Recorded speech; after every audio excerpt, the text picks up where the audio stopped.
Cai ihe nolaglam I gahar nua arach. Is féil yí pat a páirt amsirtha mé, mar sin tá méid tuairt ara do mwadú seo am bhalla hain. Barclays anim dá, thug mé bíad am mwadú hain ach ní raibh acras ar go fóil. An sin hui mé le hara a thuairt do jaaghat, mús agus squirrel tá siad thógláte.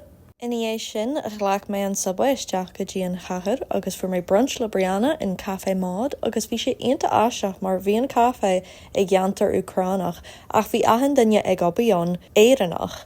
Cé nach bíal an éireannach í ach bhí sé aonta jazz bé mé ráis. Thug mis agus Brianna brunta na snálaigh do chéile. Fuair si na cipíní goláte seo sa spideal is bralam iad agus fuair si an gearscéal do goláte seo le Sally Rooney an túidir is fearlam. Bhí gitta bag seapadóir tá fáca agam ar an drathúir ach bfuair mé soltas an atmosfér.